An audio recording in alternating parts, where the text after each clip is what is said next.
The first thing to do is to put everything in terms of theta. In order to do that, we need a triangle. So what tells me which triangle I'm going to use? Well, I like to call this the tell, or the main thing. So this is our main thing, or our tell. Usually with trig sub problems, the tell is going to be a root, and then you have an x squared and an a squared, and it could be plus or minus, but the fact is you're going to have an x squared and an a squared. In this case, it's a plus, and then your a is 2, because this is really just 2 squared, right? So we're looking for a triangle that contains x squared plus a squared, so I'm going to go to my triangles. This one is a minus, this one's a minus, this one is a plus, and it is an x squared plus a squared. So this is a triangle that I'm going to be using. Given that a is equal to 2, I'm going to start replacing or putting everything in my problem in terms of theta. So I like to always start with my main thing, or my tell, and put it in terms of theta. So the strategy is always put what you want at the top. So I want x squared plus a squared, right? I don't put the number in, I just say a is equal to 2 at the top. And then always a at the bottom. And then I ask myself, blank of theta is going to give me that. Well, what is that in terms of theta? Well, let's go ahead and label our triangles. This is opposite, this is hypotenuse, and what's left is adjacent. So this over here is my hypotenuse, and this is my adjacent. So we're looking for what of theta is going to give me hypotenuse over adjacent. Well, we go and look at our SOHCAHTOA. So which one gives me h over a? Well, this is OH, this is AH, and this is OA. So none of them give me h over a, but recall that they have inverses, right? So if this is sine, and this is cosine, and this is tangent, then the inverses are the opposites, HO, HA, AO. And so remember that the inverse of sine is cosecant, inverse of cosine is secant, and inverse of tangent is cotangent. So we have the following. So in this case, h over a is going to be secant. So we're saying that secant of theta is going to give us h over a. It's going to give us this because that is h over a. But we want to have this in terms of theta, so let's go ahead and solve by multiplying both sides by a to get rid of that a. So we're left with a secant of theta is equal to x squared plus a squared under a root. And that's our first substitution. So given that a is equal to 2, we have 2 secant of theta. Don't forget this is being cubed. The 1 stays being 1, but now we have to find dx in terms of theta. But remember, dx is really just a derivative of x, so in order to find dx, we actually need to know what x is first. So we're going to go ahead and find x. So remember the strategy is put what you want to find at the top, a is always at the bottom, ask yourself blank of theta is going to give me x over a.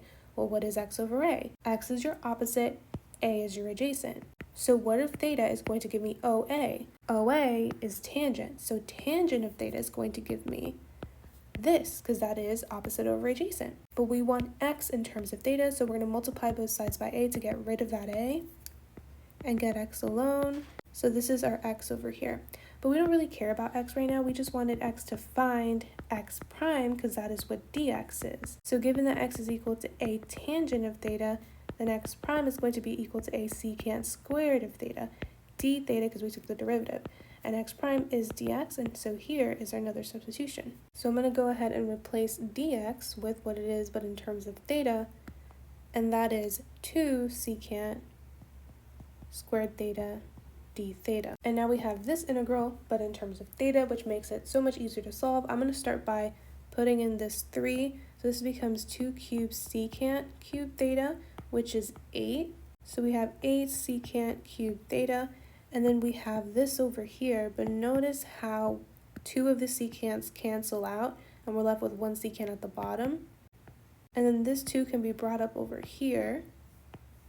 But remember, we can actually bring out the 2 over 8 over here, which just becomes 1/4. This becomes 1, this becomes d theta. And now we're left with 1 over secant of theta. And remember that secant of theta is just the inverse of cosine. So the inverse of cosine, another way to say that is 1 over cosine. So this is 1 over cosine of theta. And if we multiply both top and bottom by the reciprocal, we're going to get just simply cosine of theta. And so now we have a really nice integral. What is the antiderivative of cosine of theta? That's going to be sine of theta. And that's all being multiplied by 1/4. And we have a plus c because this is an indefinite integral. Now this is our answer, but it's in terms of theta. And remember, with u sub and trig sub, our answers have to be in terms of the original variable, and that is x. And so when you have a trig function and then theta, just like you found secant of theta and just like you found tangent of theta, you can find sine of theta. So sine of theta, remember, is just O over H, it's opposite over hypotenuse.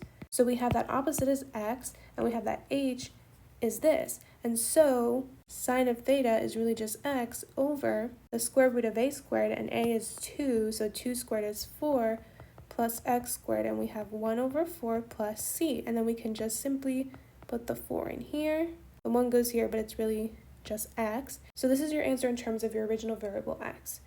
Okay, so as a side note, if there was just a theta here and there wasn't a trig function and theta like this, if there was just simply a theta, what would you do? Well, you would literally find what theta is. So you would find what theta is. How do you do that? You take your x, so x is equal to a tangent of theta, and then you literally solve for theta. So you would start by dividing by both sides the a, so you're left with theta is equal to arc tangent of x over a. Given that a is equal to 2, you would have just done x over 2, and then you would have plugged this in for theta right over here, right? So that's just another case scenario, because some people just get confused. They're like, okay, if it's theta, then what do I do, right? Because I can't find just theta, but you can. It's literally this, and that's how you should leave your answer. But if you have a trig function of theta, then you can literally find that by just using your labels.